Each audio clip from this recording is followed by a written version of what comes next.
Saturday, May 19th. Weight, 132. Breakfast, Dad's omelets, eggs, cheddar cheese, tomatoes, bacon. Vanessa and Jeff came over this morning and we ran before breakfast. Dad cooked us all omelets afterward. Mom was still in bed because she gets off so late at the hospital. I don't know how she stays awake enough to give people medicine in the middle of the night, but she says you get used to it. I turn into a pumpkin at about 11 p.m. every night. Dad was doing his cooking tricks because Jeff and Vanessa were watching. He can toss eggs over his shoulder and catch them and break them into the bowl with one hand. He was spinning the whisk around his fingers and juggling tomatoes. He was a short-order cook before he started selling cars, and he loves an audience. I've seen all his moves before, but Jeff and Vanessa were cracking up. It made me feel good. Proud of my dad.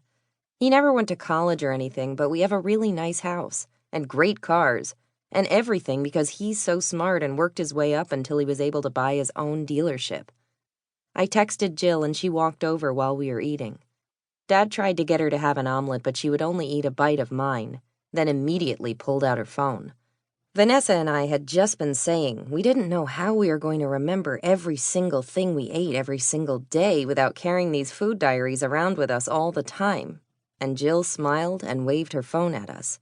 She was using this app called Calorie Track, which helps you keep track of what you eat. Everyone who uses the app can go online and enter the nutritional information and serving size of the foods they are eating.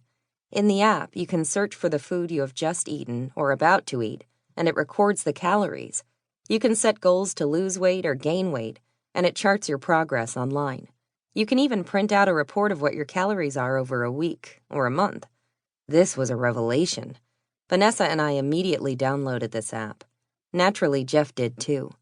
Dad watched us all being absorbed into our phones and started doing the funky chicken dance in the kitchen using oven mitts as wings to see if he could distract us. We all started laughing at how ridiculous he looked. Jill and I had tears running down our faces. I like Dad so much when he's in a good mood. I can't even be mad at him for behaving in a way that is completely and utterly mortifying because he's so funny. Mom wandered into the kitchen, bleary-eyed, in her sleep pants and t-shirt. She saw Dad and started laughing with us. She kissed my head and Jill and Vanessa said good morning. But when Dad saw her, it was like somebody threw ice water all over him. He stopped dancing and started doing dishes.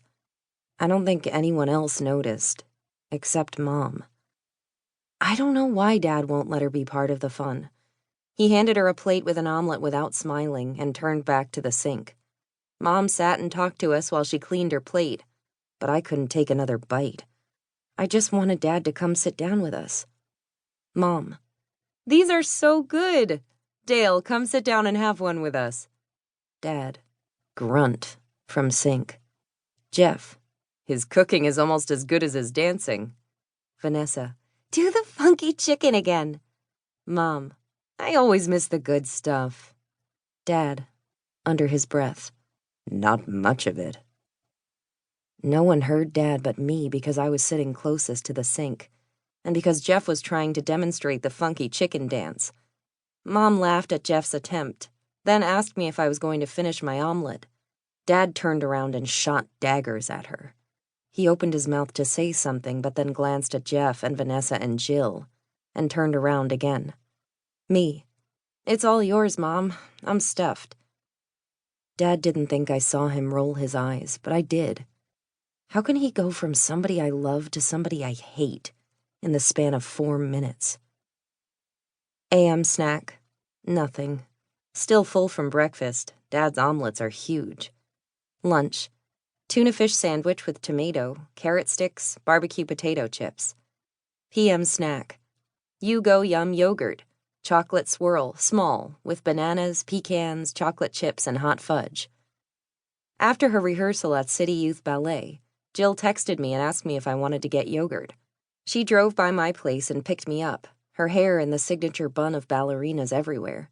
You Go Yum is one of those pump-it-yourself places that seems to be sweeping the nation. There's even one in my grandma's town, a wee town with a single stoplight where the Starbucks recently closed. I chose a small cup and took pride in my perfect loops of classic vanilla and chocolate swirl, making a picture-perfect soft-serve.